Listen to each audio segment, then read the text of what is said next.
It's time for the Josh Kirby on Sports Podcast. On this edition of the Kirby on Sports Podcast, we continue our tour of the NFC and AFC division previews. On this week's episode, we will be talking about the AFC and NFC West divisions, along with a special guest joining us in between. All that and so much more coming your way next. You're listening to the Kirby on Sports Podcast.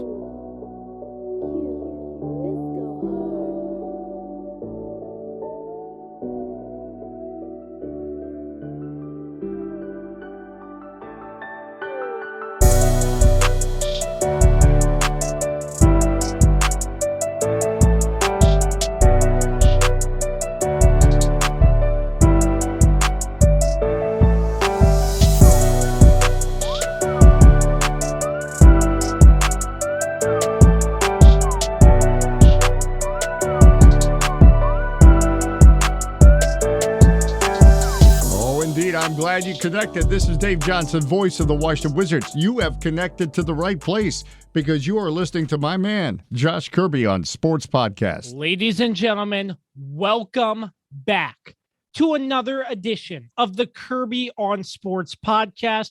First and foremost, we would love to thank our sponsors, PM Plus Reserves, Shenandoah Primitives, and Dr. Dave Leadership Corporation.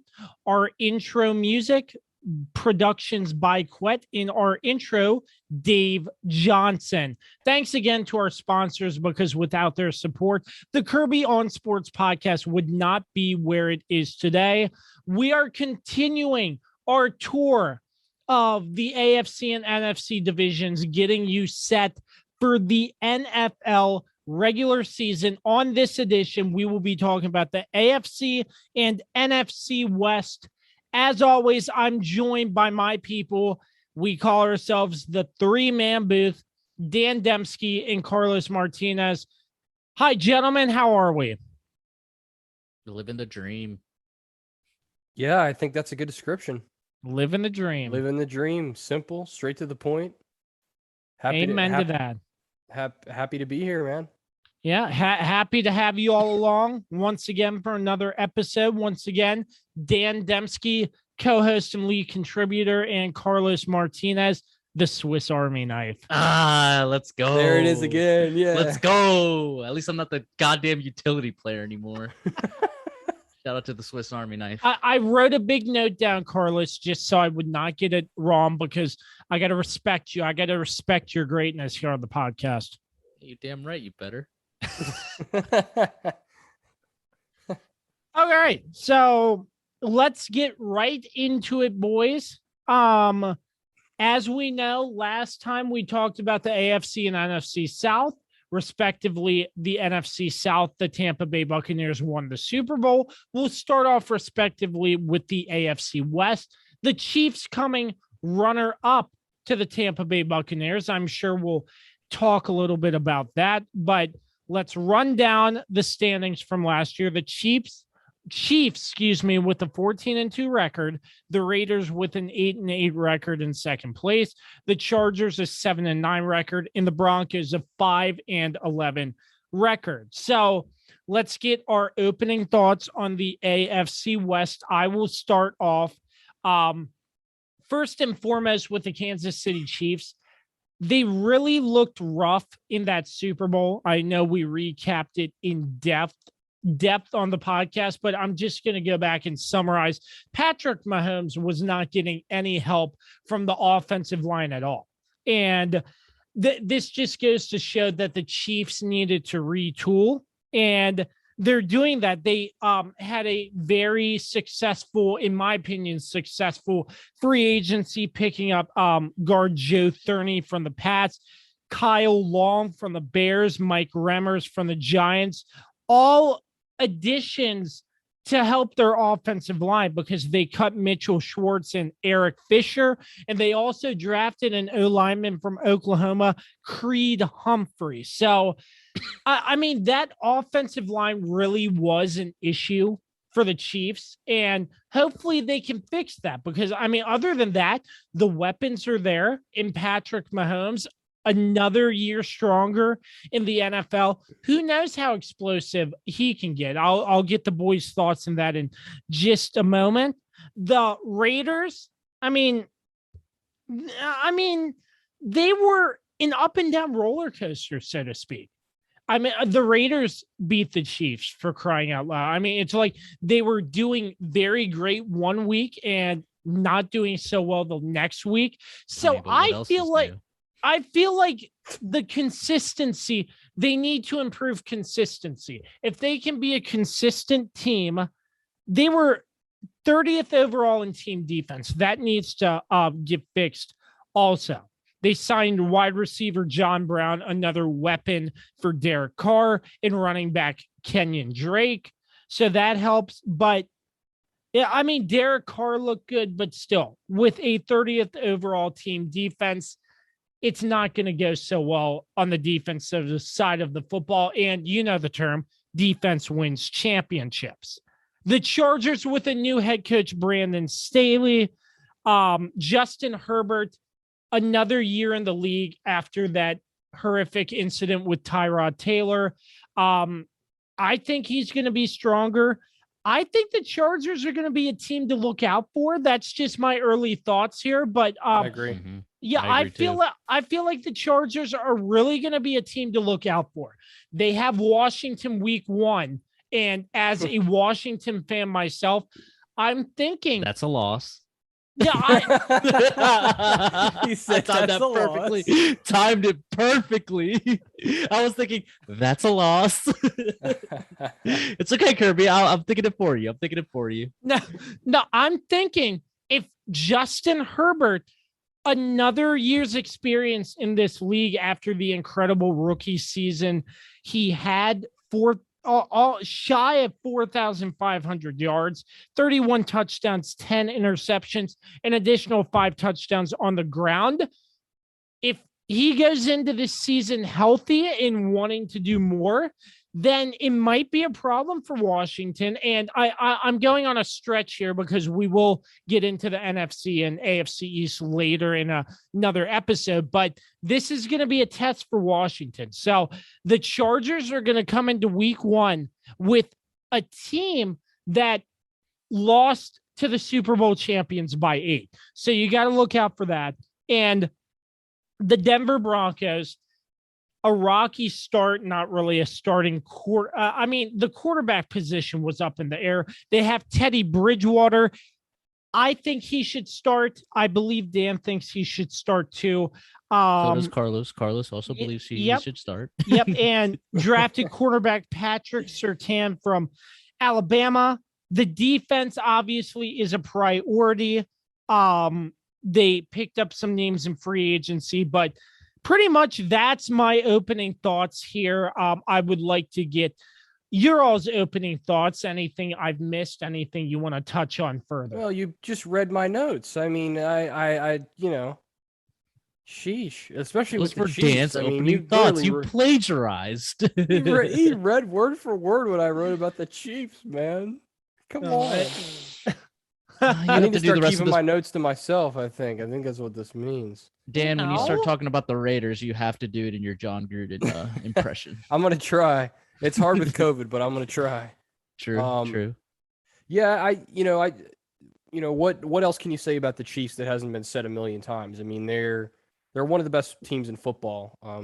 They really were exposed for their offensive line. They had several injuries, several guys who couldn't play on Super Bowl Sunday, and they had to sort of shuffle guys out there that really didn't fit that scheme and really didn't have a lot of playing time. And you saw business being out there. What's that? They had no business being out there. No, and Tampa Bay, they talked about Tom Brady, but it was that defense really that just set the tone early for them and just helped them dominate that entire game. And they wore the Chiefs out by by the really the second quarter, I think at least. So yeah, that fixing the offensive line was priority number 1 this year, especially when you're paying a guy like Patrick Mahomes for the next 15 years, whatever it is. His contract is ridiculous. 10 years, long. $500 million.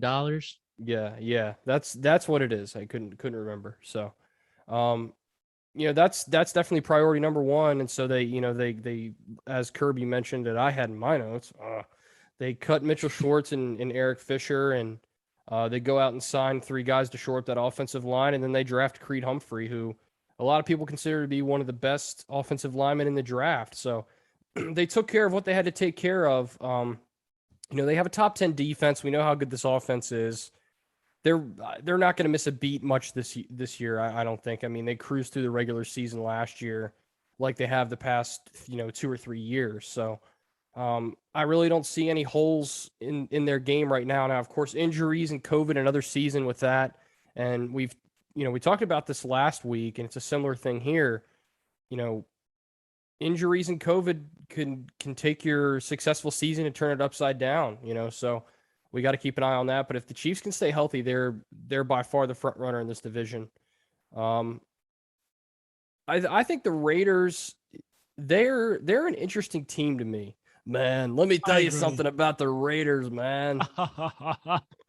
30th defense overall, like you said, and they didn't help Derek Carr out very much. He had 27 touchdowns, 9 picks, and gave the offense opportunities to score and win. And I can remember several games, late in games, when Derek Carr would drive them down the field and give them the lead, and the defense would give up the game-winning score, whether it be a field goal or touchdown, whatever the case may be. They obviously were very keen on drafting defensive players because of their 7 picks, 5 of their guys were defensive players. So they're a team this year that I think they're going to be in about the same position. Maybe they're above, maybe they're 9-8. I don't know. They're a team with a question mark this year. I think this is going to be a key year in Derek Carr's future as well. So that's going to be something to watch out for this year. And as far as the Chargers, I think I agree with both of you guys. I think they're going to be a team to watch out for in the AFC this year that could really surprise a lot of people. The way Justin Herbert played last year, 31 touchdowns, which I believe is an NFL rookie NFL record. Just 10 interceptions, which for a rookie quarterback is pretty damn good. And then he added 5 touchdowns rushing as well. He was just by far the most surprising player, I think, in the NFL last year. And again, they're a team that had some offensive line issues, so they go out and draft Rashawn Slater from Northwestern, who was one of the top prospects in that area. They go out and draft Josh Palmer from Tennessee and Trey McKitty from Georgia, who's a tight end, just to give Justin Herbert some more insurance and some more weapons. The defense, again, a similar story to the Raiders. The defense really held them back last year, 23rd overall defense. And 7 of their 9 losses were 1-possession games. And a lot of those games, let me see how many overtime games. I think they had 2 or 3 overtime losses as well. So, they're a team that really was literally just a play or 2 away in most of these games. So I really think they're going to be the most improved team in this division. I don't see, I don't think they'll win the division, but again, they're going to surprise some folks this year. And I think they're going to make it. They're going to at least make the playoffs if probably as a wild card. And then of course, Denver, I think there's a lot of question marks there. And we talked about, a rebuild going on there, and they have a ton of work to do. It starts, they did a pretty good job in the offseason drafting Patrick Surtain, like you mentioned, at the cornerback position, who's just one of the best defensive players and was one of the best defensive players in college football last year. They go out and sign Shelby Harris and, cornerback Kyle Fuller and cornerback Ronald Darby to sort of help that defense out. But they're going to finish last. They just have a lot of issues right now. And I do think Teddy Bridgewater should be the starting quarterback. He's got the most experience. I feel like he deserves it too. Yeah, he's really just been undervalued and I think disrespected in a lot of ways. Yeah, I mean, I mean, I'll tell you something about Teddy Bridgewater. I remember my Teddy Bridgewater, man. my first NFL game. Friends of mine's are Vikings fans. It was the former Redskins and the Vikings at FedEx Field. Man, what an experience that was. But I mean, this was the first game that Teddy Bridgewater was activated.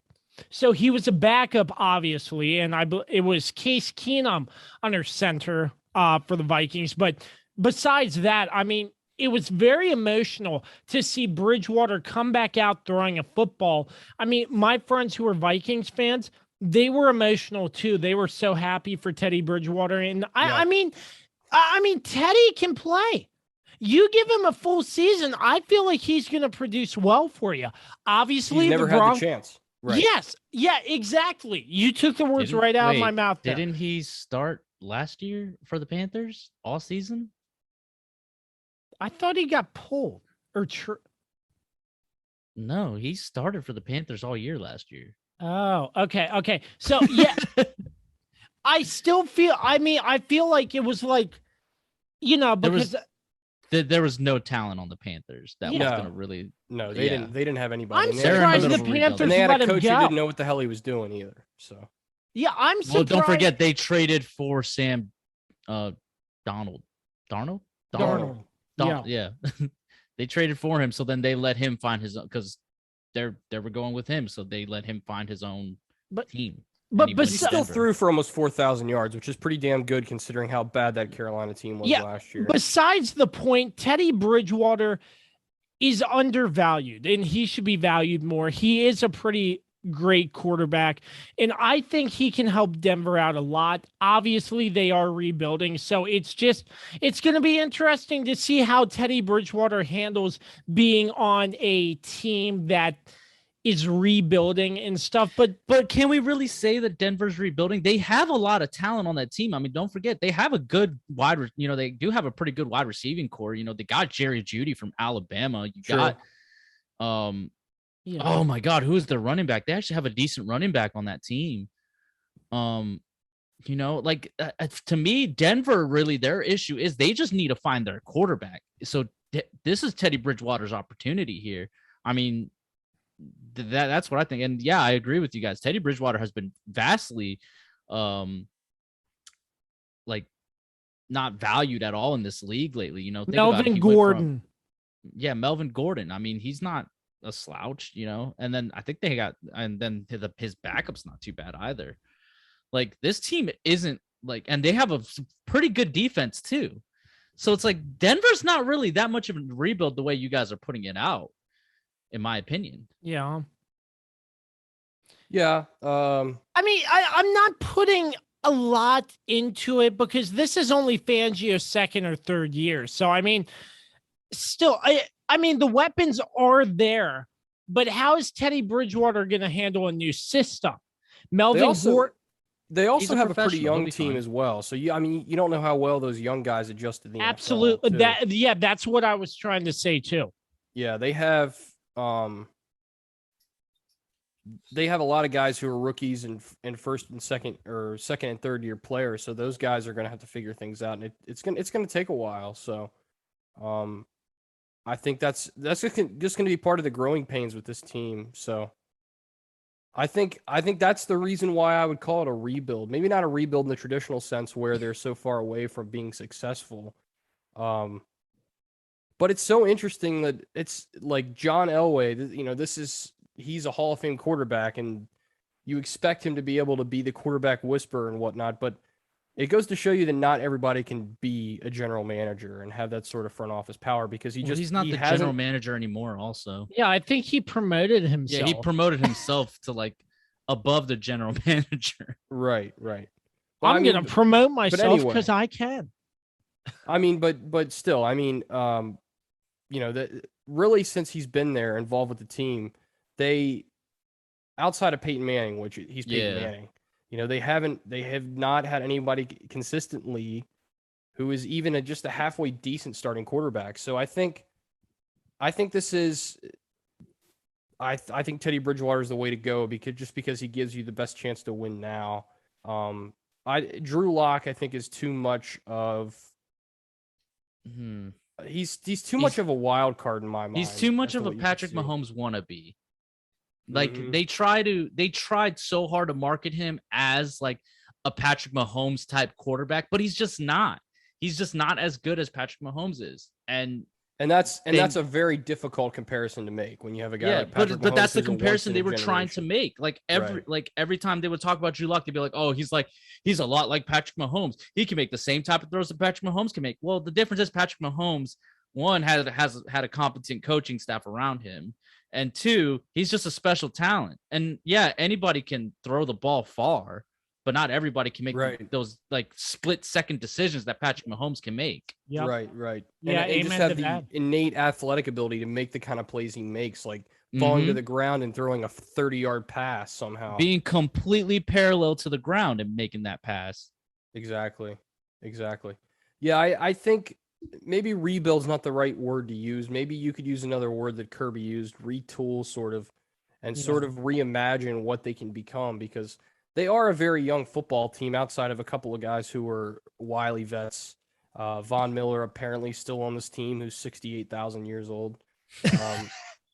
He still has that fast step though. He's Happy. still quick. I'm happy he's still in the league though. He's a fun player to watch. So, but outside of him, there really aren't a lot of guys who have been in the league a long time for this team. They are a very, very young football team who we'll see how grown up they are, when they take the field this year. Here's my last point. God forbid if their quarterback room pops positive for COVID again. That's right, because last season they had to have a practice squad wide receiver. I totally forgot about that. Kendall Hinton, I believe his name was. Man, that's a good memory, Kirby. You remembered his name and everything. I think Kendall Hinton, he played quarterback in college, and he only, they just ran him on option routes the entire time. And it was like, he only had 3 attempted passes in 1 reception. Yeah, he was Wake Forest. And he ran for like 82 yards. It was also something like he was like learning everything like in a parking garage because they were already like in whatever city they were supposed to be in. Yeah, that's a shitty situation. Yeah, I think at that point, sure. Denver was just trying to squeak away with manageable loss. Health at that point. Yeah, they were just trying to not all have COVID at that point. Oh yeah, absolutely. Yeah. So I want to move on. I just want to. Whoa! So I don't get to say my opening thoughts. Wow. Oh, okay. Sorry, Carlos. Go ahead. Take the AFC, Carlos. My lord. Take it, Carlos. You're. Did you rescind your fanhood to the Chiefs and you're gonna back to the Cowboys? The Chiefs are still my AFC team. Like I love what they've built out there. Like they're so much fun to watch. At Arrowhead Stadium, the same. A lot more funner than Dallas. Our alma mater, Sharando High School. It is the same stadium name, and because it is the home of the Chiefs. Also, it's the name of my dog, so that's why they are my favorite AFC team. What else can I say about the Chiefs that you guys haven't said? They're probably gonna. I forgot one thing about the Chiefs. What's that? They play better than the Cowboys. They're better than the Washington football team. Yeah, that's true. At least their logo wasn't racist. Yeah. Take that, Kirby. Yeah, what do you got to say? At least our team has logos. That too. At least they have a team name. Yeah, you got me there. They need to pick one already. But anyway, next year. I think, yeah. I wonder what the. Anyways, well, we could talk about them when we get to the NFC least. But yeah, with the Chiefs, realistically, they're probably going to win this division. But I think that the team that's going to really give them a run for their money is like what you guys said is the Chargers. I think the Chargers, the one player that you guys haven't even talked about is Keenan Allen, their starting wide receiver. That dude's a stud. Oh yeah. Good point. Yeah. He's a stud. So a year under Justin Herbert's belt. And don't forget, Herbert was thrown in at the last second into that Chiefs game. What was that, week 2? I want to say it was. week 2, week After 3. the doctor hurt Tyrod. Yeah. And he was like literally he found out like right before kickoff that he was going in. So, and he performed very well. Like they almost beat the Chiefs. I would not be surprised if the Chargers beat the Chiefs 1 out of the 2 times this year. I agree. I think it's very Kirby, doable. real quick, is the Chargers Washington game, is that here in Washington or is that at LA? That is home at FedEx Field the first week of the season. Okay. Sounds like we're going. I was just wondering. I mean, Dante, who has formerly been on this podcast for 1 week. My boy Dante, I miss that man. He's a Chargers fan, so yeah. So man, why did we get him on this podcast today? He's a busy man. Shout out to Dante. But yeah, so the Chargers I feel like are gonna give the Chiefs like a run for their money. I'm gonna make all my stuff brief because like we've already gone pretty long on this. Yeah. The Raiders, I don't know, man. That team is so confusing to me. I mean, we're in like what, year 5 of like the John Gruden experiment. It's the Raiders, man. Let me tell you something about grinding, man. I like grinding, man. Everybody does. I just feel like this Gruden experiment has just been so far. I mean, it's been a failure. Like, what have they really done since he became coach again? I mean, they were able to build a new stadium. That's really it. Well, they moved to Las Vegas, but you know, they moved to Las Vegas and built a stadium that no fans could enter yet. This is actually only his. This will be his 4th year. This will be his 4th year. I don't know. It feels like he's been here for like 5 years, but like all he does is draft Clemson and Alabama players that aren't like working out in the league. Like I don't know what this team is supposed to be. You know? They improved from 19 to 20. They were 7-9 and they were 8-8 last year. That means they're going to be 9-8 this year. Let's go. Oh my! Well, they'll be above 500 at least. That's right. Yeah, but I agree with you, Dan. I think this is going to be a pivotal year in seeing if Derek Carr really is going to be the franchise quarterback of this team. Mm-hmm. They will have fans this year from what I can tell. I mean, they just opened that stadium up to fans for the Gold Cup final for soccer, and it was pretty electric in there. So it'll be interesting to see how it's like for when the Raiders are playing. That'll be very interesting because you know those Raider fans are crazy. They are. So to me, and then like we already talked about the Chargers, and we've already pretty much gotten our thoughts on the Broncos. Teddy Bridgewater should start over Drew Lock. I think Drew Lock is a bust. I don't think he's that good. So I'll put it this way. I think obviously the Chiefs are going to win. The Chargers are going to come in second, but they're going to be a close second to the Chiefs. And then the Raiders and Broncos are basically going to fight it out for last place. Yeah, I mean, I can agree with that. I mean, I really feel like the Chargers will take one of two from the Chiefs at least, and the Raiders, I mean, it's going to be a fight for third place between the Raiders and Broncos, unless the Broncos piece everything together and surprise everybody. Well, with the new playoff format, coming in third, you can still make the playoffs, though, right? If I remember that correctly. Right. Well, that could be a good thing too. So maybe, Possible. I mean, I'm not saying one of these teams are gonna like the Raiders or the Broncos are. I think for sure the Chiefs are gonna make it, barring injury. You know, to like Patrick Mahomes, God forbid. That would be bad. So yeah, and then the Chargers I think are gonna make it. I don't know if the Raiders or the Broncos are gonna make it.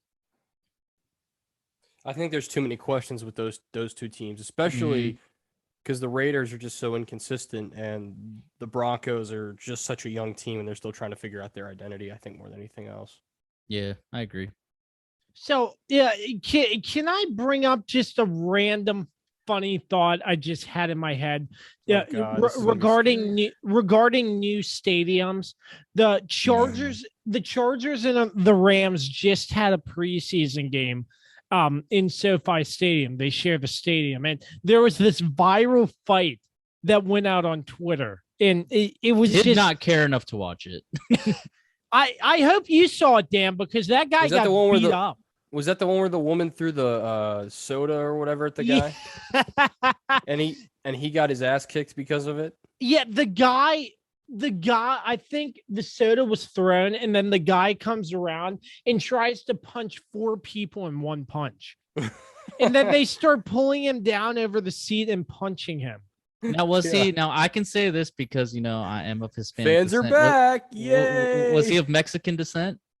I have no clue. Did he was look wearing Mexican? an Aaron Donald jersey? I mean, because he's an LA boy, so I would imagine he'd probably be Hispanic of some sort. What's your point, Carlos? My point to that is when my people go to sporting events, we get a little rowdy. We get a little rowdy. I can attest to it. I mean, I've never been rowdy at a sporting event, but like I've seen it.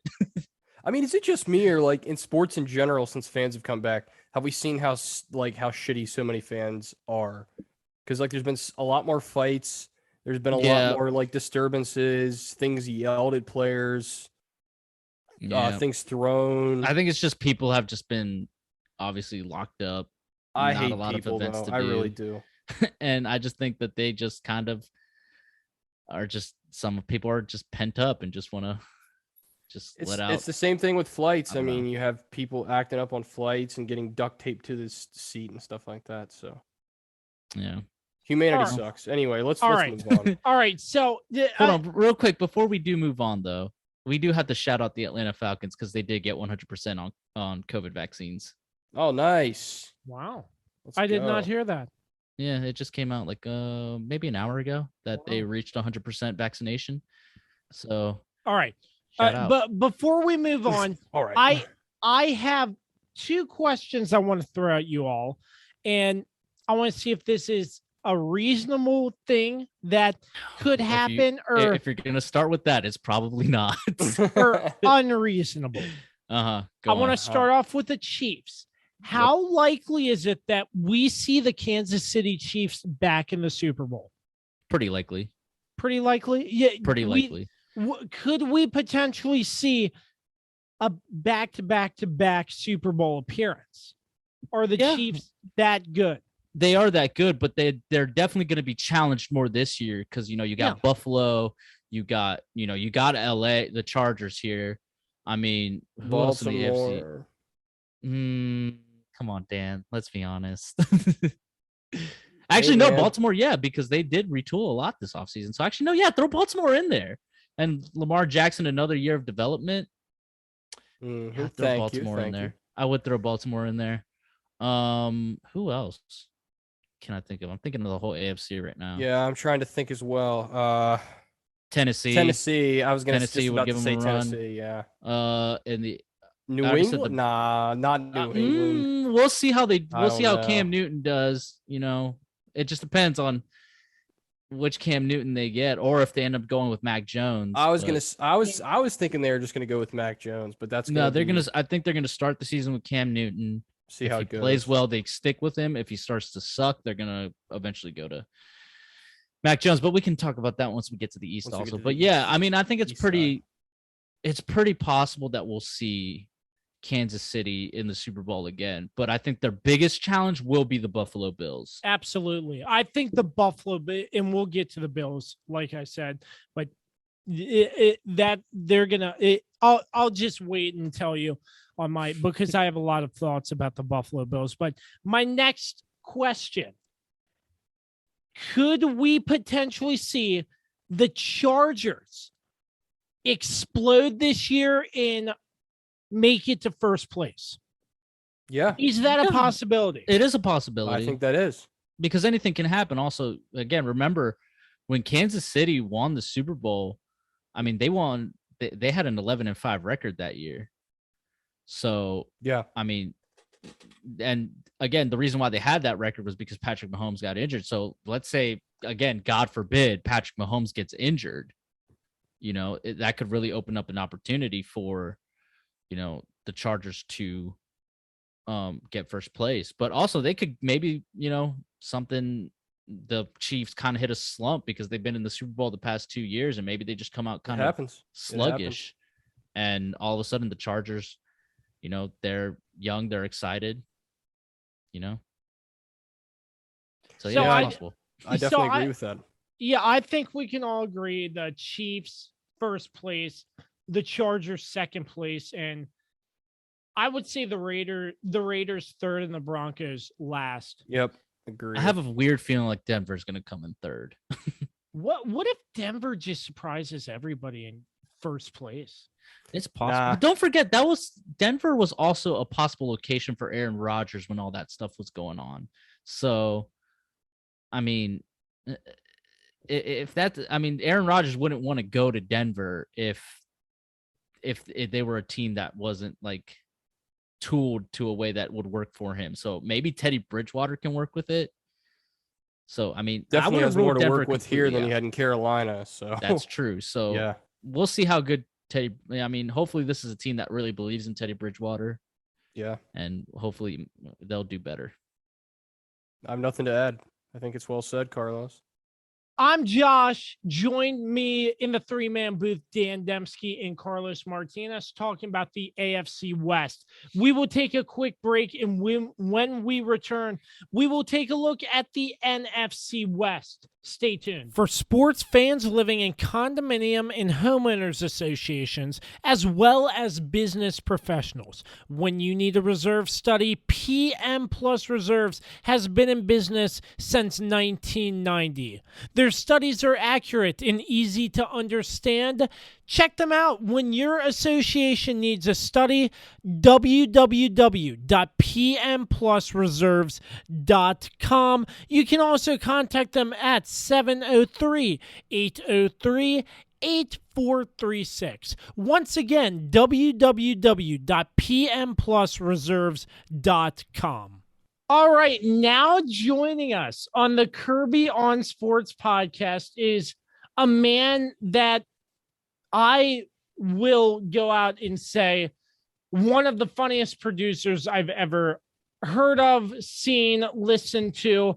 He does great work. His name's Adam Epstein. He also goes by AWADD. He was a longtime producer for the Sports Junkies on 106.7 The Fan, and now hosts AWADD Weekend Radio for 106.7 The Fan.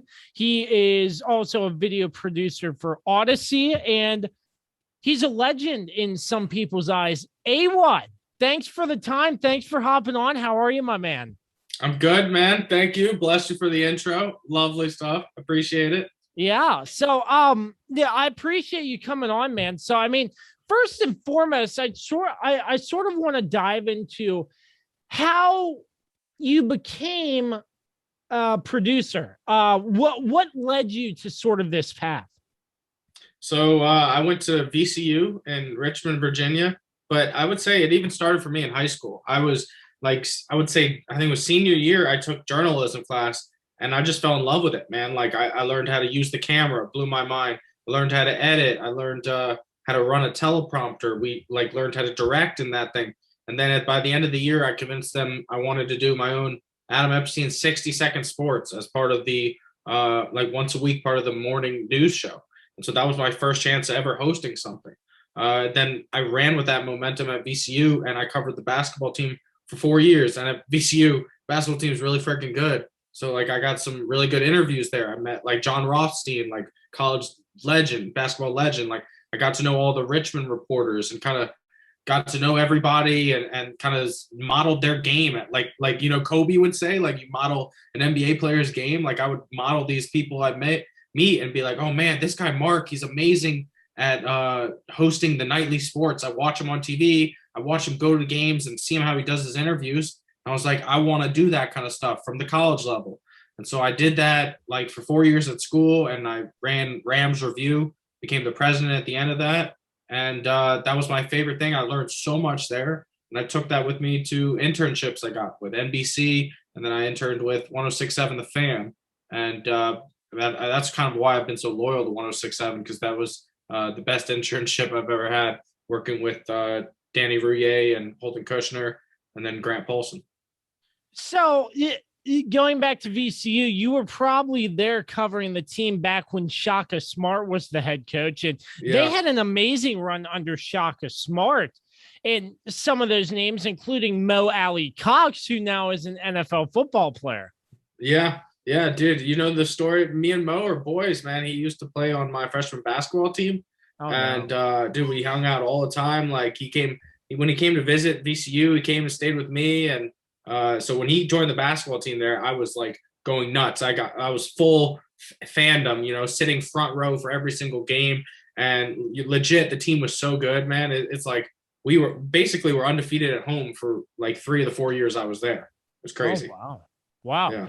That's incredible. So must have been disappointing to hear with the COVID-ridden March Madness tournament that VCU was the only team to get eliminated due to COVID protocols. Yeah, that's pretty unfortunate. It sucks for the school because I feel like that every year we need that kind of national recognition as a mid-major. It helps us with recruiting. It helps us, you know, selling tickets. It helps everything. So just being knocked out for like reasons we couldn't, you know, kind of defend is really unfortunate. For me, it sucked because I love Bones Highland. I don't know if you know about him at all, but he was a star for VCU as a freshman and then as a sophomore. And both years, because of COVID, we didn't play in the tournament, right? So his freshman year, we would have made it, tournament canceled. Sophomore year, knocked out. He gets drafted by the Denver Nuggets, so he never even got to play in an NCAA tournament game with VCU, and he'll go down as maybe a top 50 player of all time at college. Wow. At VCU. Yeah. Wow. That's pretty cool to hear. So, moving on, 106.7 The Fan, there are a boatload of memories I can remember with you not, if not on live radio, then they replay it on. Go through some of your favorite memories. Oh, really? You want me to? Yeah. Okay. Well, my favorite is when your dad was brought onto the Junks holiday show. Yeah.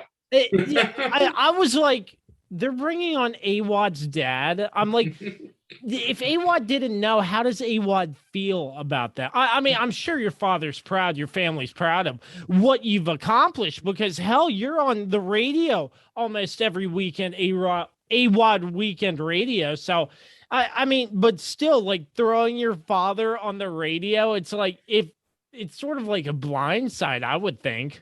It was kind of like I was embarrassed, you know. I was scared he was going to say something about me, like, you know, didn't know how to potty train or something like that, like something really embarrassing. But no, that was fun, man. So hey, I'm glad you like that.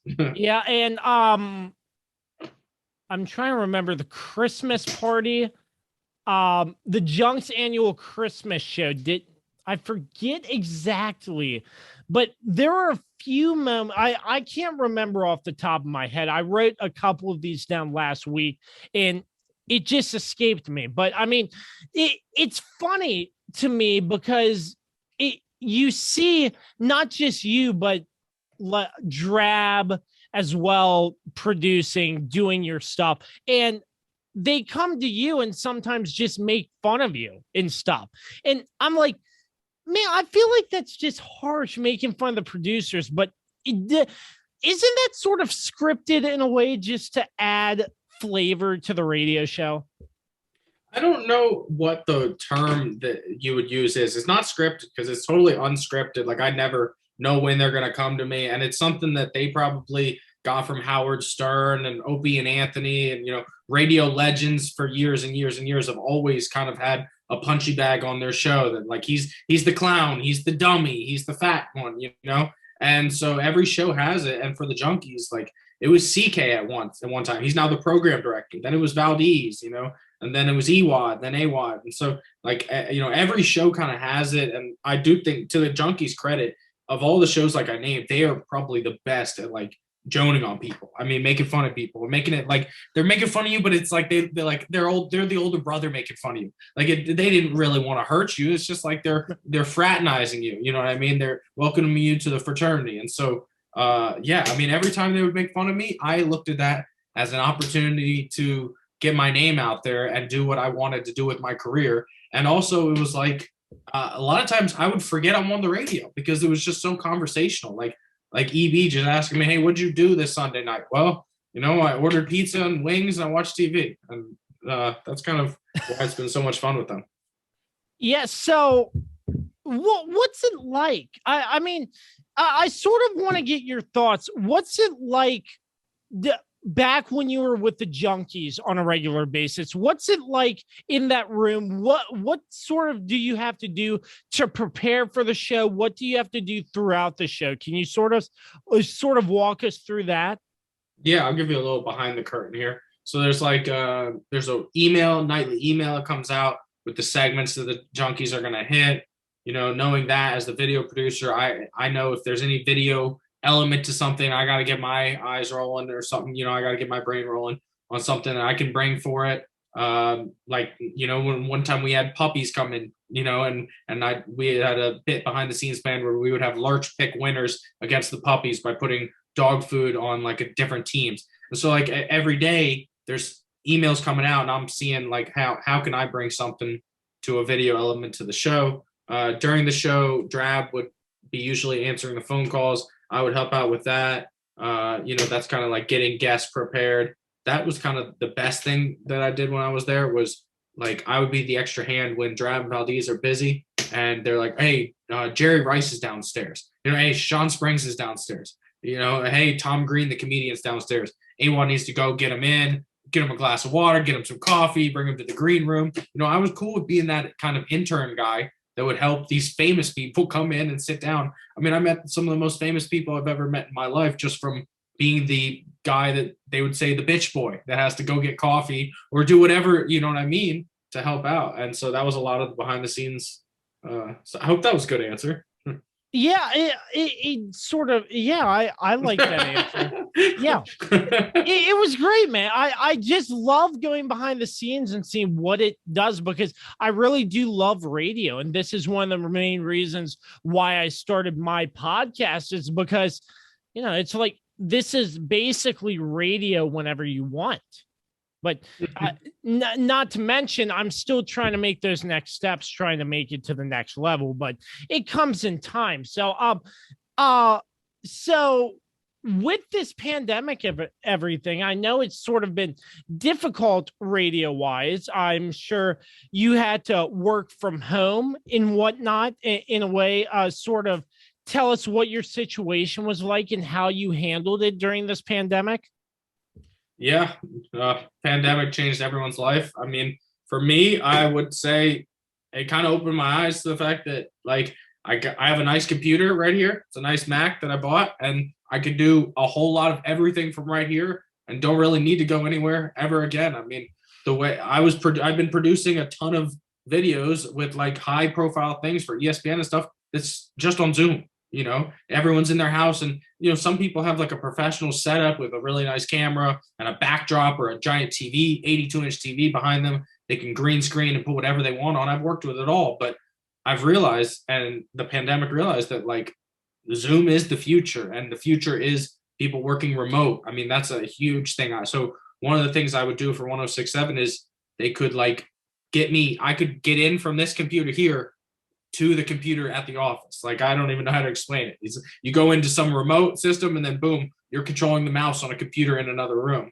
And with that technology, you could work from anywhere. And so that's the biggest thing I learned, is that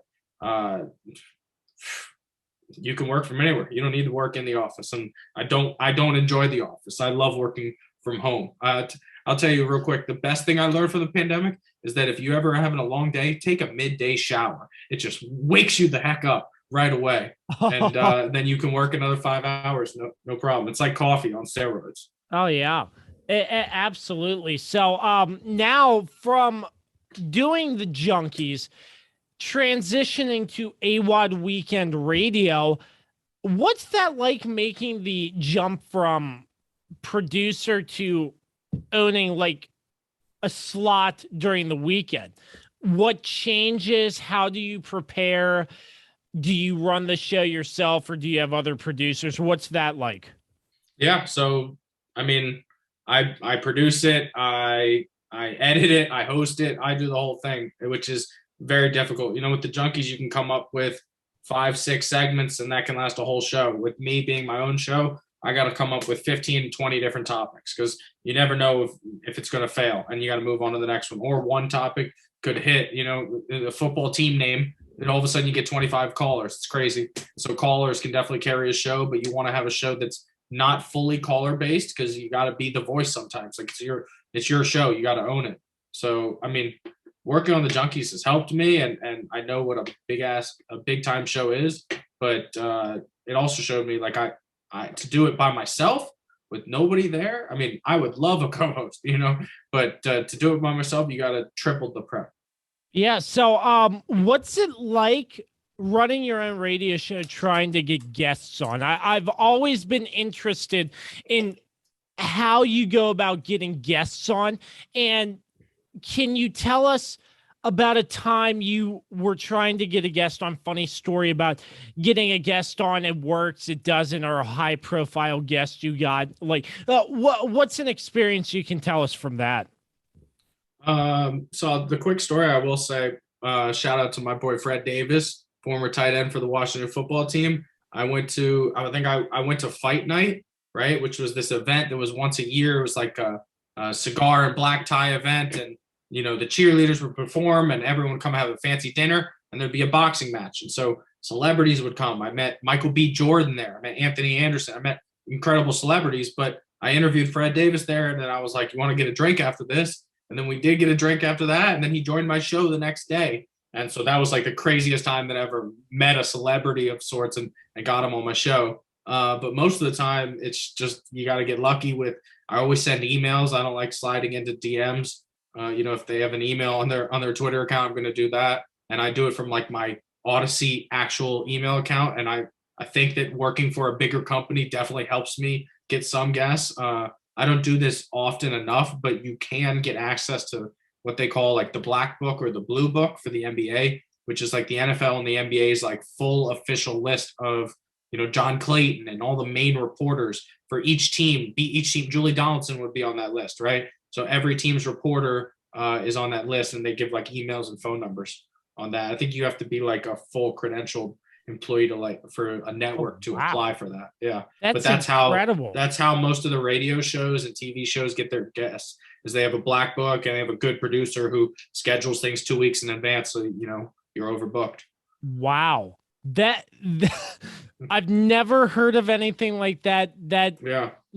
It sounds like something that would be kept under heavy lock and key. For like a podcaster like me, I'm like, man, if I could get any of these guys on, my show would do substantially better. But yeah, I mean, well, I've worked for companies also that they have like talent agents, and like it's like a third party person who will be like, hey, I can get this TV celebrity, movie celebrity, athlete, someone on your show, but you got to talk about vitamin water, or you got to. They're always promoting something, but. So I got to ask Adam, about 3 years ago, a dating expert came onto the show. Did those tips ever work? Maybe not. I mean, I'm still single, so hasn't done much, but shout out to that woman. She came into the Junkies and spent 30 minutes changing my Tinder profile, my Hinge profile. She tried to tell me how to dress better. She told me she told me that I need to comb my hair to the right, not the left. I mean, she was doing all she could to help me. It was pretty funny. Absolutely. Adam, I wish we could carry on more, but I know you got stuff to do. Thanks again for joining us on this interview here on the Kirby on Sports podcast. I hope we can do it again really soon, bro. Yeah, absolutely. Let me interview you before the end of it, bro. All right. I'm down. All right. Tell me your favorite sports team and 3 reasons why. My favorite sports team and 3 reasons why. Okay. I am a fan of the Washington. Is it just one or all of them? One team and okay. Why that team? Okay. Favorite sports team, Washington football team. I was born and raised a Washington football player. I grew up watching names like Santana Moss, Sean Taylor, and I mean, they weren't the best. They always didn't play well, but that's the only team that was on Sunday because we're in that market. So, I mean, just the memories growing up watching the Washington football team, and football is my favorite sport. Yeah, man. We never had a good team though. Like literally, we were happy for like 9-7, you know? Yeah, that is true. But I mean, hopefully better days are upon them for sure because you have Ron Rivera and the changed front office, in my opinion. And there's a great defense that is getting looked at as they did incredible last year, and there's more work to do, but I think they're going to be just as good. Yeah, no, I don't know that I have that much hope in the front office and all that to fully be solved until Snyder steps down. But I will say Ron Rivera is like doing his thing, and I think we're going to be good. And I think people, you know what people sleep on, my man Josh? They sleep on the fact that Jack Del Rio is like a defensive god, dude. Oh yeah. Everywhere he goes, oh yeah. his team is like top 5 in defense. Oh yeah. So I mean, as long as he's here, I mean, it's not like we have Joe Barry. Like the Junkies used to make fun of the defensive playbook because there was nothing, you know. And so like now all of a sudden we have a good defensive coordinator. That's huge. Dude, Joe Barry. Oh my gosh. Right? He was bad. It was so bad. Oh my god. And he's still getting jobs. Him. We had who else did we have? Man, we had that one guy that was like the Rams head coach at one point. Sean right? McVay. No. No. You know what I'm talking about? That tall defensive coordinator. Chris Russell loved him. He was here for a little while. I can't pull his name, but he was the defensive coordinator. He like changed us from 4-3 to 3-4. I thought he was, you know, the big deal because of that. But he wasn't. I forget his name, but I remember back in the day, Adam, the Greg Williams. I thought he was really good for Washington. I really thought he did. And then all that spy. Yeah, that spy game ruined his career, stuff. man. He would go down as one of the greatest defensive coordinators ever, and that kind of put an asterisk on everything I don't even know how you touch on that because apparently a lot of other coaches have done similar things, maybe not with money, but they'll be like, hey, if you sack a quarterback, you don't have to practice the next day kind of thing. So, I mean, but yeah, he was a great coach for Washington. Yeah. So that's my 3 reasons why, Adam, and the Washington football team all the way. That's a great answer. But here on the podcast, we talk about anything and everything. It's not just Washington based. The logo is a representation of where I'm from, not who I talk about in a sense. Mm-hmm. So do you do any niche sports? You talking tennis at all? Tennis? No. I have golf? a buddy. What do you do? I talk golf sometimes. It just depends who I can get and who's willing to come on the show to help supplement that segment. I have gotten golf people on in the past, so I study up and we talk about the golf tournament. Phil Mickelson winning the Open. I mean, that was incredible.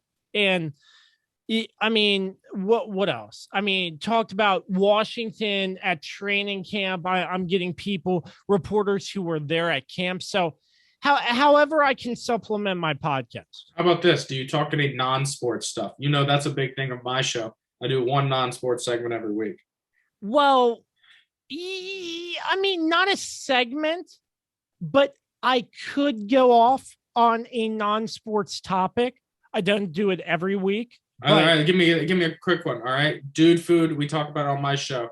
All right, after midnight? What's the one thing that you would love to have if you open your refrigerator or your pantry? Ooh, after midnight? Yes. Come on, Oreos. What are you thinking? You might question me for this, but Waffle House hash browns. Ooh, okay. Oh, yeah. Oh, okay. That's not the answer I expected, but it's the one I want to hear. Yeah, but Waffle House hash browns. I love Waffle House, and nice. It's the best breakfast food you can get for a pretty cheap price. And I did hear something that they should bring a Waffle House to DC because there isn't one in DC. Yeah. What is the deal with Waffle House? Can't you get it like smothered, covered, and mothered or something? It's smothered, covered, chunked. I get Chunked. it covered in cheese, but you can I like that. You can get like the whole nine, like salsa, gravy, chili, gravy, onions, tomatoes, all of it. You can get it covered to where you can't see brown on your plate until you get it. Way to go. I love that. You what? Yeah. So sort of flip the script. You interviewed me. Yeah. Well, you were doing such a good job. I had to give it a try. Hey, maybe I'll be on AWADD weekend radio. Who knows? Yeah. My man, Adam, this was fun. Hopefully we can do it again really soon, brother. Yeah, man. Anytime. You got my number. Yes, sir. Once again, Adam Epstein. Find him on Twitter at AWADD Radio. We'll continue the show right after this. Is it finally time to upgrade your home's interior? How about with an authentic farm table made locally from recycled barnwood? Shenandoah Primitives, based right here in Winchester, Virginia, makes farm tables, benches, tables, coffee tables, and a long list of other items for your home decorating needs. At Shenandoah Primitives, function and style are combined for great furniture that will last generations.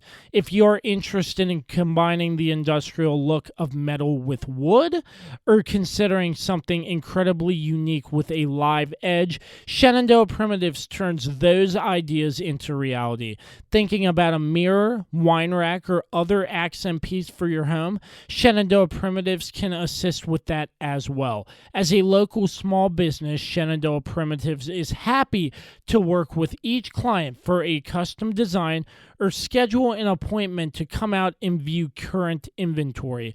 Local, high-quality, handmade items can be found at Shenandoah Primitives. Find us on Facebook and Instagram or visit us at www.shenandoahprimitives.com. Once again, that's www.shenandoahprimitives.com. Hey, sports fans. Thank you for listening to and supporting the Kirby on Sports podcast with founder and host Josh Kirby, along with lead contributor Dan Demski. Like, subscribe, and give them a 5-star rating wherever you get your podcast from. My name is Dr. Dave Miles, founder of Dr. Dave Leadership Corporation. Our company helps leaders build engaged and productive teams. Exclusively for listeners of the Kirby on Sports podcast, you can take an opportunity to discover your primary communication style and learn more about effective communication with others. Text Kirby to 757-903-0743 for your free copy of the Working From Home Communication Assessment, where you'll learn your primary communication style, how to better communicate with others not like you, and tips on working remotely based on your personal communication style. 10 minutes, tons of resources. Learn about yourself and your team. Again, text Kirby to 757-903-0743 for your free assessment report today. I'm Dr. Dave Miles, founder of Dr. Dave Leadership Corporation, where we help you and your team be more engaged and productive by understanding each other better. Back to you, Josh. All right. Thank you again to all of our sponsors. Without our sponsors, the Kirby on Sports podcast would not be where it is today. Once again, joined by my guys, co-host and lead contributor Dan Demski and Carlos Martinez, a Swiss Army knife. Let's dive right into the NFC West. Man, this division was very weird, in my opinion. The Seahawks just did not look. But it's going to be loaded this year. Oh, yeah. Loaded for sure. This is going to be a tough one to pick. I'm not going to lie to you guys. This is a tough one. You look at last season, and the Seahawks really struggled, in my opinion. And they struggled to a 12-4 record. They really did struggle. I'm not going to lie. They really did struggle. And it all came down to getting eliminated in the playoffs by the Rams with a third string quarterback, if I remember correctly. Because somebody who got concussed. And Goff didn't play. And It was the weirdest game ever, and Seattle lost. And I mean, the Rams looked decent. They're looking to expand because they have Matthew Stafford It's finally time. I'm excited to see what Matthew Stafford can do on a new team. Agreed. Because Jared Goff to the Lions, as you know, in that trade. The Cardinals, we'll get into that a little bit later. I have some thoughts on that. And the 49ers, man, Trey Lance balling out in preseason. They're going to the Super Bowl, boys. Shut the hell up, Kirby. It was a joke. Take my sarcasm. You will never take my sarcasm. So for those listening, in the middle of the night, okay, Kirby 2:00 in the morning. Yeah, Kirby texts me and Dan because we have a group message. Puts in the group message a tweet with a video of Trey Lance throwing up. I won't lie, it was a pretty nice pass. I think it was his first touchdown pass of the preseason. And goes, the 49ers are going to win the Super Bowl. And me and Dan bashed this man. Lit into him like you never lit into someone before. Oh, now, man. of course, we knew Kirby was joking, but we had to let him know. Yes. We had to let him know that the reason why he probably thinks that is because his team hasn't had a competent quarterback since. Well, I can't actually. I might take that RG3 joke back because Alex Smith. Take that RG3 joke back. If you know what, screw you, Kirby. I'm not taking it back now. Don't if tell you're me saying what to do. RG3 was competent, you're wrong. What? All he just got ran ruined all by over your the coaching field. staff. He was. Did you see what he did his rookie year? Oh my God, we're gonna have to get in this when we get in the NFC East. But Kirby, I'm just. This is a conversation for another. This is game. why Washington hasn't won anything in 28 years. And this is why Washington football team fans are insufferable. Let's get back to the NFC West, please. The NFC West. Let's go to the other coast. West Coast, best coast. I was about to say that. Yeah. No, I mean that was an amazing pass by Trey Lance. At least I'm not Dan Demski winning 19 preseason games in a row for the Ravens. I didn't, and you know what? I didn't say a damn thing about it because it's preseason. Whoa, hold on. Hold the phone. How are you going to come at Dan's Ravens like that? Dan's Ravens have actually had some form of success. They've won a Super Bowl in the last decade. Yeah, when was the last time Washington won a Super Bowl?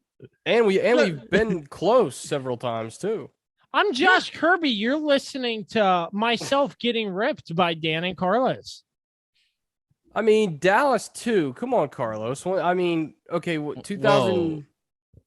I mean, when did Romo fumble that field goal? What year was that? That was 06. Because then the next year we went 13-3, and then we lost the Giants in the first round of the playoffs. That's right. I opened up a huge can of worms. I'm sorry. Anyway, yeah, let's get back to why we're here. By the way, the Cowboys. I just joke about Trey Lance and say the Niners are going to the Super Bowl, and it all spirals downhill. You just pushed a button, Kirby. All right, it's a button that when you push it, me and Dad, we pounce. It's a ringing noise in my ear. That's brutal. All right, so I gave you my thoughts. NFC West. Let's get your opening thoughts. All right. The NFC West. Like I said at the top, this is a stacked division. Like it's really hard to pick a winner. I cannot believe it. How stacked it looks. You got the Seahawks, of course. Like you said, they did struggle, but on top of that, a part of the Seahawks' success, at least in the past, for like the past 20 years, I want to say, maybe 15, 20 years, has been their home field advantage. Mm-hmm. Like, it is super hard to play in that stadium, and they lost it last year with no fans. And I think that also attributed a lot to them not beating the Rams, in the wild card round of last year's playoffs, because think about it, a third string quarterback going in there into the game with a full stadium, full capacity in Seattle, they're not coming out of there alive. They're not coming out with that win. So yeah, it'll be interesting to see how they respond better with fans back in there. I think they're going to have, I don't know how many fans they're going to have in their stadium. I think is every team back to 100% capacity? I believe so. Yeah. All right, cool. The Rams, this is going to be interesting because they traded away literally their whole entire future to try to get. I mean, they don't really believe in draft picks, to be completely honest, but to get Matthew Stafford, obviously who's been held hostage in Detroit, to be frank, he's been held hostage up there for the past few years, making all these amazing plays for nothing really. I mean, that team was never going to go anywhere. So the fact that now he's in LA, it'll be very interesting to see how he does with like a coach that can really maximize his abilities and actually have like a decent team around him, like all around him. I feel like, oh man, this is so hard to pick. I feel like ultimately the Rams are still going to finish in second, to be honest, even with Matthew Stafford. I think the Cardinals are the most interesting team in this division because obviously they're pretty much like the safe haven for former Texans players or Texans refugees, who are trying to run away from that, shit show. The Cardinals, I mean, obviously last year we had high expectations, especially with the way they started the season. You get DeAndre Hopkins for pretty much nothing, and then, a second round draft pick and two, washed up players. And, Kyler Murray's, that was his second year. This will be his third year. But then they just kind of fell apart at the end of the season, it felt like. So it'll be interesting because now they got J.J. Watt, a former Texans player and now Texans refugee. Texans refugees, I like. And their defense is pretty good. They did lose what's his name, Patrick Peterson. They did lose him. I don't remember where he ended up. Let me do a search. Remember? Yeah, I don't remember where he ended up, but he's not on the Cardinals anymore.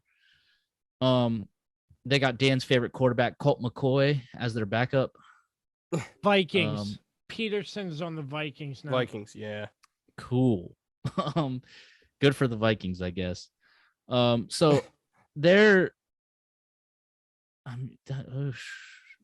think the Cardinals are still going to finish in last or third. I don't know. I can't pick this division. Is it because this division's so stacked? It's so stacked that it's so hard. Do we think the division's so stacked that we think the Cardinals can't keep up? That's why. No, the Cardinals can keep up. They have DeAndre Hopkins. It's Kyler Murray is going to be the question. He needs to be more consistent. Yeah. And, I don't know. I just don't know. And then obviously we got the 49ers. Right now they're in the middle of trying. I think Jimmy Garoppolo is going to start the season. I think he's going to be the starter for this season. I think Trey Lance is going to sit on the bench, even though you put in the notes that the Garoppolo experiment is over. I don't believe that. This is a guy who took him to the Super Bowl 2 years ago and was just injured last year. If he can stay healthy, we've seen what Jimmy Garoppolo can do. I just think, it's going to be interesting. It's going to be interesting. I'm not ruling out anything when it comes to the 49ers. And well, with the 49ers also, they were just injury plagued last year. Yeah, absolutely. Like everybody got hurt on that team. Now they don't have Richard Sherman, who is dealing with his own stuff right now. Yeah, hope everything works out for him. But I don't know. The 49ers are so good too. I feel like they're going to make a comeback this year. Something's telling me 49ers are going to win the division. And I think LA is going to come in second. Seattle will come in third. And Arizona will come in fourth. But they're all going to have winning records. Yeah. I put in my notes, I think Seattle's going to win this division. But honestly, I could see them finishing second. And maybe even missing the playoffs this year. That's my hot take. I could potentially see that too. That's my hot take. Just because we saw how the Seahawks kind of crumbled last year, and it seemed like the Seahawks of old are kind of gone now. And maybe Russell Wilson's not as good as everybody says he is. So I think this is going to be a big season for that. The Rams, I think the Rams are going to be one of the teams to watch out for this year, especially of course with Matt Stafford, as you guys mentioned. They signed Deshaun Jackson, which he's played for like all 32 teams at this Good point. grief. Deshaun Jackson still in the league. Somehow, some way, man, he's getting paid. They also drafted Tutu Atwell from Louisville. I can never pronounce that right. Who I think will also help out. You mean? Louisville. If we have any Louisville listeners, I'm sorry. I just completely. That's hilarious. I love it. Oh my. He should definitely help out Matt Stafford. They definitely helped out their defense even more. They had the number 1 overall defense last year. So I think that's one advantage they have this year is, again, they have a really strong defense. They have a veteran quarterback under Matt Stafford who is pretty damn good, and he was pretty damn good on a pretty damn bad team. So he gets an opportunity now to play on a competent roster with a competent head coach. So it's going to be interesting to see what kind of play he has. And then as far as the Cardinals, I think they're going to finish last in this division. I just think there's a lot of question marks for them, especially Kyler Murray, like you mentioned, Carlos. He's too hot and cold. He's too inconsistent for my liking, especially when people start trying to compare him to Lamar, and Lamar has an MVP. They're not the same. They're not the same player. Yeah. So I think on the defensive side of the ball, I think there's a lot of concerns there as well. They were about middle of the pack last year in both areas, but I think defensively, I think they're going to struggle this year. They did draft Rondale Moore from Purdue, a wide receiver who I really like, and I think he can make a difference on this team, but I don't think he's going to make an immediate impact. I think it's going to take some time. So I think the Cardinals are going to finish last. I think I don't know if Cliff Kingsbury is the right coach. Yeah, fit to be an NFL head coach. I just think he had too quick of a jump into the NFL, and after not really doing anything in college, also, like, I agree. Yeah, with you there. Yeah, exactly. Even like the last couple of years he was a college coach, really weren't that great. And then I think the 49ers, I think there's a lot of questions for them as well. And I kind of think the Garoppolo era is over. He's only played one full season since he's been there. And he played, he joined the team in 2017. He's only played the most games he played besides in 2019 when he played all 6 teams. He played 6 games in 2017. So he's been injury prone a lot. He also played 6 games last year. And I just think he's not on the field enough to make a big enough impact for my liking. Now, that year in 2019 was a little bit of a different story. He was really good, but they also had a lot more pieces then than they have now. So I think for them, I think their team, I hate to use the word rebuild. I don't think it's a rebuild, but certainly it's sort of a reimagination of what they want to become. And I think it starts with Trey Lance. He's a great player. Again, a little concerned about, like we talked about when we did our draft coverage, out of a really tiny school. So we really haven't seen him go up against the best of the best. I don't know if that's really going to make a difference, though, because I think he's a fantastic player and he'll adjust quickly to the NFL. He might have no choice because he might be put in there kind of early on. So I think their defense is suspect, to say the least. The 49ers defense? A little bit, yeah. I think they're like middle of the road, to be honest. So I mean, they're getting Nick Bosa back. They're getting who's the other? They can stay healthy. I feel like they do. Yeah, I feel like they're going to be one of the top. They're going to be in at least the top 8 defenses in the league if they can stay healthy. Maybe I'm wrong. Because they just re-signed Fred. Did they re-sign Fred Warner? I think Fred Warner just got a contract, didn't he? Good question, actually. I believe yes, he did. 5-year extension. You see, my brain still works. Real quick, can I give a hot take?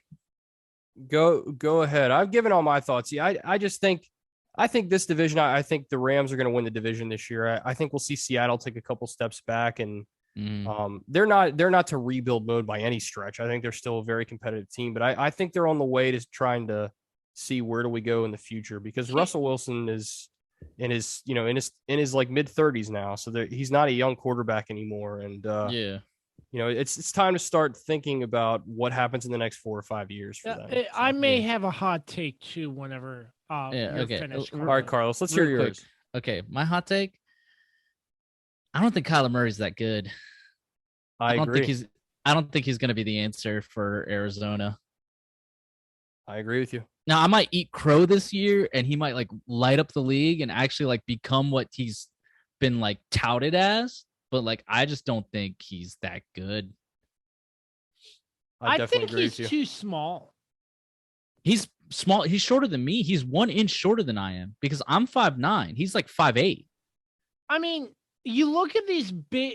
I mean, I could just be saying this, and I could just be sounding off, and you all think I'm dumb. But I mean, a small quarterback, if you have big linemen in front of you, I mean, I'm just like, how are you going to navigate the pocket? And I mean, this could be dumb. I mean, the thing about that take is that Drew Brees kind of proved that wrong. Drew Brees wasn't that tall, and he lit up the league for years. Mm-hmm. He's a different breed, though. But also Drew Brees was taller than Kyler Murray. Right. Kyler Murray is, like I said, he's at 1 inch shorter than I am. So it's for me, I'm just like I'm trying, like, it's trying to picture me at playing quarterback, which just, I wouldn't even be able to see over a guy who's 6'5". Plus, you have to remember that Drew Brees played at Purdue with, he didn't have the best of the best when he played at Purdue. Kyler Murray had the best college football players every year he played in college. So it's also a little bit of a different story there as well. So, and he only played Brees for kind of had year. to prove himself more than Kyler Murray has, because Kyler Murray's just had fantastic talent everywhere, at Oklahoma. And also Brees came in during the era where it was like you need a 6'5" quarterback to succeed. Exactly. Could I give a take? Because go ahead. I feel like this could be a hot take, but if the Seahawks take a couple step backs, we could potentially see Russell Wilson looking for a new team. I don't know if that's a hot take. It's possible considering all the drama that happened. There was a lot of season talk about it last season, wasn't there? Yeah. This offseason there was, but it never came from Russell Wilson. Russell Wilson himself. It came from his team. His team was putting all that stuff out, but obviously it was his team, so obviously he had to A-OK it. I mean, the issue with Russell Wilson is he just feels like they haven't invested in their line, So he just wants to be more. He's just tired of getting hit so much, which understandable, He got hit a lot last year. I really do think that the Rams have what it takes, because you look at Matthew Stafford, like Dan just said earlier, that he was with this Lions team who constantly, year after year, was failing to put out a winning product. I feel like that was my take. Well, I mean, whatever. But still, moving on. Okay, so anyways, I mean, you look at the Rams, and with Stafford coming to the Rams, I think it's a huge change of scenery. And I feel like with the weapons and the improvements that this team has with Matthew Stafford on it, with the scenery change, I wouldn't be surprised if Matthew Stafford lights it up this season. Yeah, well, also don't forget he's with a coach. I mean, he's actually with an offensive head coach. Yeah. I mean, who did he have in Detroit that was actually as competent offensively the way Sean McVay is? Sean McVay is that guy. McVay, he has had a lot of success in the league. And I mean, he's one of the youngest head coaches, and he has a brilliant mind. And I think he's going to work very well with Matthew Stafford. Yeah, it's sad that you guys used to have him in your building at one point, but Thanks, and Carlos, you let him appreciate go. that. But I mean, that still baffles my mind that he was on the Washington football team's coaching staff at one point, and you let him walk out of the building. But that's besides the point. But like you saw what he did with Jared Goff, who we now know he's no Matthew Stafford. So it's like, what can Sean McVay do with a quarterback of the talent level of a Matthew Stafford? It'll be very interesting to see. Let's not forget the football team also got rid of Kyle Shanahan, who went on to appear in a Super Bowl. So let's consider they had his father, and his father ruined RG3. Yeah, but you would think the apple doesn't fall far from the tree, but surprisingly it doesn't. It's just the organization where the people coach. So, true. Yeah, I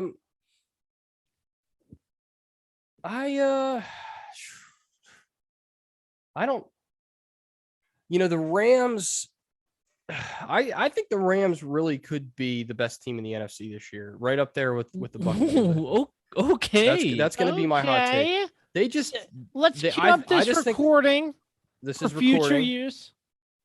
That's my hot take. It's Kirby, a very hot take. Turn on the video machine. We got to put this one up on social media.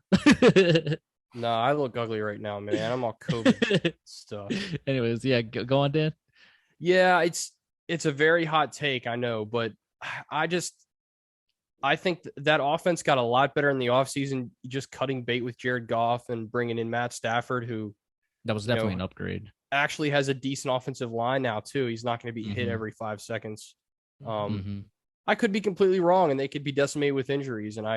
And like you said, I could eat crow too. I mean, we all have terrible takes, but they also, like I said earlier, that they had the number one defense last year, and I see a similar track this year. I think that defense is going to be really good. So I could see them realistically finishing 12-5, 13-4, winning that division, and possibly going deep into the playoffs. I'm not going to say Super Bowl or anything like that, just because it's so tough once you get in the playoffs to make a run at things. There's only a handful of teams that can do it consistently. So that's my hot take for this division. It's definitely possible. I'm going to say that it's definitely possible. And I'm looking forward to seeing what the Rams can do this year. Yeah. And, Josh, I kind of agree with your kind of take too. I think Russell Wilson, if things don't look better this year, I do think he's going to try to finish out his career somewhere else, because he's a competitive guy. And, last year was really the first time I think I saw it, and I think everybody saw him sort of get, not confrontational is not the word, but like vocal about, hey, I'm getting hit way too much. It's like ridiculous. And, I need my guys to help me out, essentially. He's not a guy that speaks out like that usually. But then again, he wasn't getting hit, 60 times in 2 games like he was last year. So it's a different story. But yeah, I think the frustration this year will be very strong if Seattle doesn't perform well, especially because Russell Wilson threw 40 touchdowns last year and just 13 picks. He had a phenomenal statistical season. They just kind of burned out at the end, and I think he will be going elsewhere if things don't go well this year. Yeah, I agree with that. And that's why I brought it up, because the Seattle Seahawks took a couple steps back. They ended up losing to the Rams, as I mentioned before. So, who knows? If the Seahawks take more steps back, then we could see it. I'm not saying it's going to happen 100%, but I'm saying that's something we need to look out for just in case. Yeah, but totally agree. Do we also think that Russell Wilson might be, let's go through, let's think about Russell Wilson's career. He's been to 2 Super Bowls. He only won 1, but honestly, he wasn't the reason why they won that Super Bowl. It was because of their defense. Ever since that defense has left, Legion of Boom. Yeah. Legion of Boom. What has Russell Wilson really done? Through an interception to lose he hasn't, the Super Bowl. But he had much Legion help of Boom for that one. Like, he hasn't had much help on offense either. There's that too. He's got DK Metcalf now. Yeah. But I don't know. Sometimes I just wonder about that. I'm like, how good is Russell Wilson really? But also at the same time, then there's, to Dan's point, he hasn't had much help. So do we really know how good Russell Wilson can be? That's true. Like, we don't really know what the ceiling is at this point in his career. Because I mean, statistically, he's one of the top quarterbacks still, but they haven't been able to get over the hump. And that was it feels like ever since the Legion of Boom left, they haven't been able to get past like the divisional round. Is probably the furthest they've gone. They haven't been in a championship game in forever. Definitely agree. Out of all the divisions we have talked about so far, I really feel like this NFC West division could be the most controversial going. This is the one where we seem like we all are not like in agreement with each other, because I think the 49ers have the best chance to win this division because of all the returning players they have. Dan, you think it's LA. Yeah. And then Kirby, who do you think? I think the 49ers have an opportunity if they can stay healthy. I'm not entirely sure. I mean, it's so hard to pick. And that's why I think this division could be the most controversial couple games into the season, depending on what transpires. I don't know if controversial is the right word. I think it'll be the most entertaining. Yeah, entertaining. Week to week. You know what I mean. Especially watching these teams in this division beat up on each other. I think that's going to be fun too, to kind of just see, the Cardinals and the Rams and Seattle and the 49ers, and sort of hearkening back to some of those rivalries we saw in the past. I think this is going to be one of the most interesting divisions to watch. It's going to be one of the most fun divisions for sure, but I think we're all in agreement that the Cardinals are probably going to be last. Yeah. Especially signing, can I just say that JJ Watt, like, why? Oh, careful, Dan. Careful. This is a man of honor we're talking about here. TJ Watt is now the better Watt brother. Now. Oh, yeah. Okay, agreed. For sure. Agreed. Not all time, just because you have to look at what JJ did early on in his career, just dominating the league. But anyway, that's all I have. I think that's just my closing thought is like, I think both the AFC and NFC West are going to be pretty fun this year, but I think the NFC West certainly is going to be something we're going to be keeping a close eye on to see what those two teams beat up on each other. And I think on the AFC side, I'm really interested to see how the Chargers are going to do this year with a new coach. Interested to see how Brandon Staley does in the helm as well. And if Herbert plays better than he did last year, there's no reason why this team should miss the playoffs. Agreed. As long as they've improved the defense, I think that's going to be the biggest thing for them moving forward. Yeah, I think and my final thoughts on this is also, I think that the NFC West is what we call in like the World Cup or like any like international soccer tournament. Like we call it like the group of death, basically. Like only like maybe two teams are going to come out of this division alive. So, and make the playoffs. And I mean, I wouldn't be surprised if one of these teams give a run to, Tampa Bay for, that spot in the Super Bowl. Yeah. I like it. I think... And in the AFC West, I mean, come on. My dog is named Chief, so I have to say that the Chiefs are going to win. It's his favorite team, so, I think that about wraps up the AFC and NFC West, boys. Are there any last thoughts? No, I think I think I've yapped enough. Yeah. I think we're good. I'm resending the 49ers to the Super Bowl, just so you know. That was a joke. No. Stand by your words. Stand by your words. I can't wait till Thursday, Friday, and Saturday when we have to hear more stuff about how so-and-so is kicking ass. Yeah, but it's preseason, so. I know. Oh my God. No, Did you see Taylor Heineke, the way he was slinging that ball? Oh my God.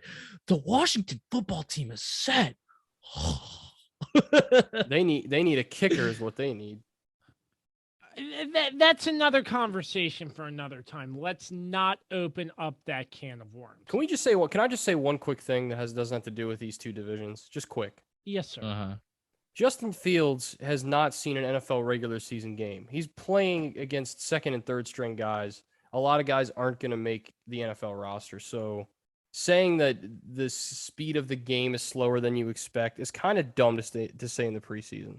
Is that Wait what till he the said? regular season before you start saying stuff like that. Is that what he said? Did you like his performance? He looked good. I mean, listen, he looked good in a Bears jersey. I will not lie. Like, he looks like a star, but he's a rookie. And he, like Dan said, he's playing against a bunch of second stringers, a bunch of guys who aren't going to ultimately make the team, you know. He needs to slow his roll a little bit. Yeah, I mean, he hasn't necessarily seen like starting NFL defense in like at their peak form yet. So he can't sit there and be like, oh, like the game is a lot slower. You know, he doesn't know yet. Right. And there's not much scheming and scripting that goes into the preseason anyway. I mean, you just especially with the first game. You just have a playbook, and guys are just trying to learn the damn playbook, much less, That's why scheme. the preseason I don't care to watch, because it's like you're looking at how I mean, I'll sit down and watch, but just casually, because I'm like, you look at this person, he's not doing so well. This guy looks great. Next thing you know, they cut people and they get their roster set, and that's when you got to start watching. Well, Heck, and then you can point guys out too. Like someone fumbles the ball on a punt return, you're like, oh, they're cut. Yeah. You know? I mean, sort of you point can it out, too. evaluate guys. It's a fun game. You can self-evaluate guys, but I Yeah. don't really think it does much, in my opinion, because it's like this is the preseason. You're playing against second and third string guys. Right. Yeah. Yeah. I don't know. Preseason, just I could care less about. Absolutely. It's just because it's football and it's back and there's fans, so there's a little bit more romanticism. But it's always like this. Like once preseason starts, everybody gets like they're all excited because football's like right around the corner. But then just like ultimately and we're in the dog days of summer, so like there's nothing else really going on at this point. Right. True. So we're just excited. This is normally you're starting to smell it. Like we're getting closer. We're only like what 3 weeks away from the season now. The hot Thursday dogs are coming up is gonna cooking, be 3 man. weeks. I And the can't beers are believe it. cold. Maybe I we should cannot believe it. Maybe we should do a live watch along for the Cowboys Buccaneers. Yeah, we might have something in the works, so let's not go too far there. So, well, we have some stuff planned. Don't worry. So that about wraps it up for our sponsors: PM Plus Reserves, Shenandoah Primitives, and Dr. Dave Leadership Corporation. Thank you, sponsors. I appreciate the three-man booth, Dan Demski, Carlos Martinez, once again for coming on. Thank you again, boys. Looking forward to doing it again soon. Where are we going? The North next? The Yeah, we're doing the North next because we're doing North. East last. Yeah, I think we will be doing the North next. So look out for our next episode. We will be recapping the NFC and AFC North. So bring your coats, boys, because it's going to get cold. oh, yeah, That's absolutely. right. So until the next time you hear us, always remember to find us on all streaming platforms. Like, share, and subscribe on our YouTube page. Subscribe on our website, www.kirbyonsports.com. And always remember to create greatness. Until the next time, we say so long and peace out.